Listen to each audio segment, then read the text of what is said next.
अस्सलाम वालेकुम फ्रेंड्स, मेरा नाम है इंजीनियर शाह बशीर। दोस्तों, आज की इस वीडियो में मैं आपको बताऊंगा कि डिजिटल मल्टीमीटर आपके घर में होना क्यों ज़रूरी है और अगले चंद लम्हों में आपको इसके इस्तेमाल का मुकम्मल तरीका भी मालूम हो जाएगा। इसलिए आप दोस्तों से गुजारिश है कि इस वीडियो को स्किप किए बगैर देखिएगा ताकि कोई भी पॉइंट मिस ना हो आपका। तो दोस्तों, पहले बात कर लेते हैं इसके इस्तेमाल की। वैसे तो मार्केट में मुख्तलिफ़ कंपनियों के मुख्तलिफ़ कीमतों के मल्टीमीटर दस्तयाब हैं, लेकिन आप घरेलू इस्तेमाल के लिए इनमें से कोई भी मल्टीमीटर ख़रीद सकते हैं। तो दोस्तों, इस टाइम मेरे पास जो सैनवन कंपनी का CD800A मॉडल मौजूद है, तो इसके इस्तेमाल का तरीका मैं बता देता हूँ आपको।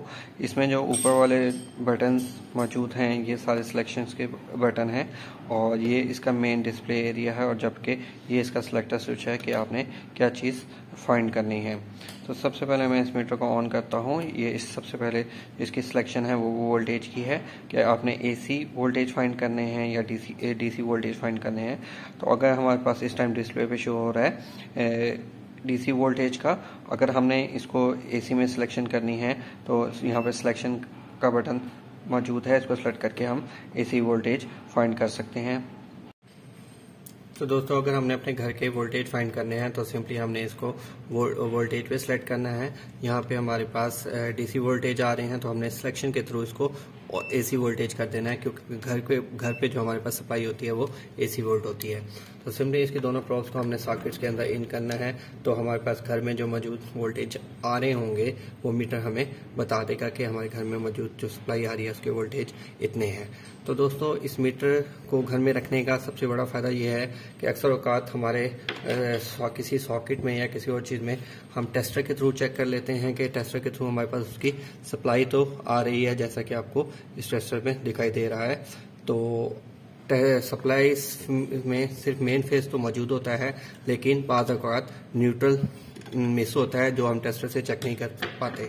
तो इसलिए अगर हमारे पास घर में ये मीटर मौजूद होगा तो हमें मालूम हो जाएगा कि इजीली कि इस सॉकेट में हमारे पास न्यूट्रल भी अवेलेबल है। जैसे ही मैं इसकी ये पिन निकालता हूँ तो हमें पता चल जाता है कि हमारे पास सिर्फ फेस के जो सप्लाई आ रही है वो वोल्टेज शो कर रहा है, जबकि अगर न्यूट्रल मिस होगी तो हमारे पास सप्लाई यहाँ पे कम शो होगी, जैसा कि मीटर आपको दिखा रहा है। उसके बाद आ जाता है DC वोल्टेज। हमने दोबारा इसका सेलेक्ट का बटन सेलेक्ट करके इसको DC में सेलेक्ट कर लेना है। इसी तरह इजीली आप किसी भी घर में मौजूद DC वोल्टेज को फाइंड कर सकते हैं। जैसे कि हमारे घर में अक्सर सेल मौजूद होते हैं, घड़ियों में या मुख्तलिफ टॉयज़ में सेल मौजूद होते हैं। तो अगर ये मीटर हमारे पास घर में मौजूद होगा तो हम घर में मौजूद किसी भी बैटरी सेल को आसानी से चेक कर सकते हैं। जैसा कि मेरे पास ये तोशिबा कंपनी का एक सेल मौजूद है, तो मैं इसके वोल्टेज चेक करता हूँ। 1.49 यानी कि 1.5 वोल्ट का ये सेल होता है, तो इसके वोल्टेज बिल्कुल ठीक है, जैसा कि यहाँ पे मौजूद है 1.5 वोल्ट। तो इसका मतलब है ये सेल हमारा ठीक है। एक और सेल में चेक करता हूँ, इसके वोल्टेज चेक करते हैं। इसके वोल्टेज मेरे पास आ रहे हैं तकरीबन 1.37। इसका मतलब है कि ये सेल जो है हमारा वीक हो चुका है, तो हमें इसको रिप्लेस करने की ज़रूरत है। एक और सेल में यहाँ पे इस्तेमाल करूँगा आपको चेक कराने के लिए।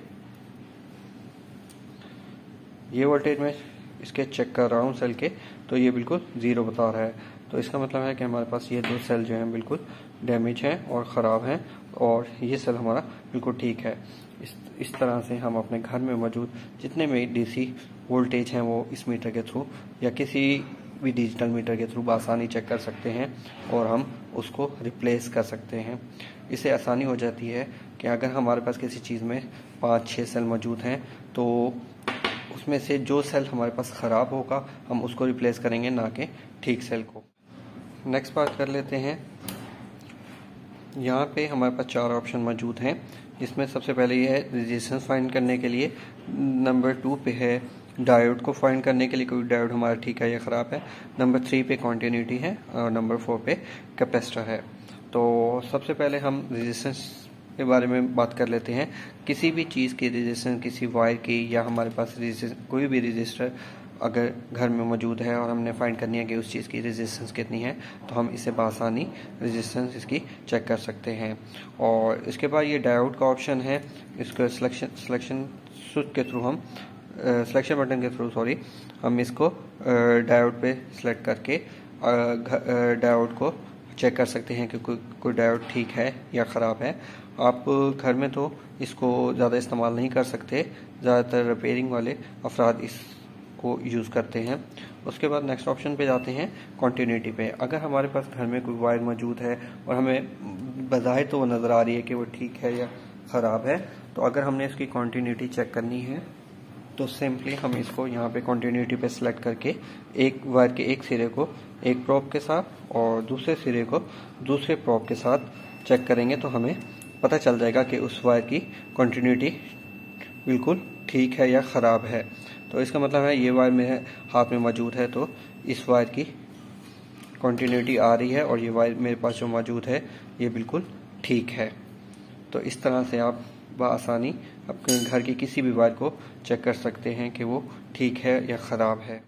इस मीटर में एक ऑप्शन है हर्ट्ज का, जिससे हम बआसानी जो है इसकी जो हमारे घर में सप्लाई आ रही होती है उसकी फ्रीक्वेंसी भी फाइंड कर सकते हैं। तो मैं करके दिखाता हूँ आपको। 50.1415 फ्रीक्वेंसी इस टाइम हमारे पास सप्लाई में मौजूद है। तो बाद वक़ात फ्रीक्वेंसी कम या ज़्यादा होने की वजह से भी हमारी डिवाइसेस घर की वो ख़राब हो सकती हैं। तो इस मीटर के थ्रू आप आसानी अपने घर की सप्लाई की फ्रीक्वेंसी भी चेक कर सकते हैं। दोस्तों अब बात कर लेते हैं इसके एडवांटेजेस की। इसका सबसे बड़ा फ़ायदा फ्यूज़ गिलास जो कि हमारे अक्सर इलेक्ट्रॉनिक इक्विपमेंट घर में जो मौजूद होते हैं उसके अंदर मौजूद होता है, और अक्सर हमारी चीज़ें जो ख़राब होती हैं उसके अंदर फ्यूज़ गिलास ही ख़राब होता है। अगर आपके पास घर में मीटर मौजूद होगा तो आप इजीली इसको कंटिन्यूटी पे लगाकर इस फ्यूज़ गिलास को चेक कर सकते हैं, और अगर ख़राब है तो मार्केट से रिप्लेस भी करवा सकते हैं। नंबर 2 पर है वोल्टेज चेकिंग। हमारे घर में जो वापडा के वोल्टेज आ रहते हैं उसे भी आप आसानी चेक कर सकते हैं। इसके अलावा जितने भी डीसी वोल्टेज अगर आपके घर में यूपीएस मौजूद है तो उसकी बैटरी, इसके अलावा रिपोर्ट में मौजूद होने वाले सेल्स, इसके अलावा टॉयज में इस्तेमाल होने वाले सेल, इन तमाम के वोल्टेज आप आसानी चेक कर सकते हैं। इसके अलावा अगर आपके घर में सोलर सिस्टम मौजूद है और अगर कोई सोलर की प्लेट आपको मुकम्मल करंट नहीं दे रही तो आप इसके वोल्टेज भी चेक कर सकते हैं, और इसके अलावा इसमें मौजूद अगर डायोड लगे हुए हैं तो आप उन डायोड्स को भी चेक कर सकते हैं। नंबर 3 पे आ जाता है फ्रीक्वेंसी। अगर हमारे पास घर में जो वापडा मौजूद होती है उसकी फ्रीक्वेंसी अप या डाउन हो तो उसकी वजह से हमारे घर में मौजूद इलेक्ट्रॉनिक इक्विपमेंट जल जाते हैं, तो आप वक्तन फ़वक्तन अपने घर की फ्रीक्वेंसी भी इस मीटर के थ्रू चेक कर सकते हैं। नंबर 4 पे आ जाती है कंटिन्यूटी। अगर आपके घर में मौजूद कोई इस्त्री की तार या किसी भी इलेक्ट्रॉनिक इक्विपमेंट जो बिजली से चलता हो उसकी तार ख़राब है और आपको मालूम नहीं पड़ रहा कि ये ख़राब है या ठीक है, तो आप इस मीटर के कंटिन्यूटी सिलेक्शन पर जाकर इस मीटर और से अपने वायर की कंटिन्यूटी चेक कर सकते हैं, जैसा कि मैं इस वीडियो में पहले बता चुका हूँ। इसके अलावा सबसे लास्ट में जो इसका फ़ायदा है, अगर आपके घर में न्यूट्रल मिसिंग है और इस मीटर के थ्रू आप न्यूट्रल भी चेक कर सकते हैं। उम्मीद करता हूँ इस वीडियो से आपका बहुत फ़ायदा होगा और आज ही आप इनमें से कोई भी मीटर अपने घर में लेकर आएंगे और इन तमाम फ़ायदों से मुस्तफ़ीद होंगे। Thank you for watching this video. अल्लाह हाफ़िज़।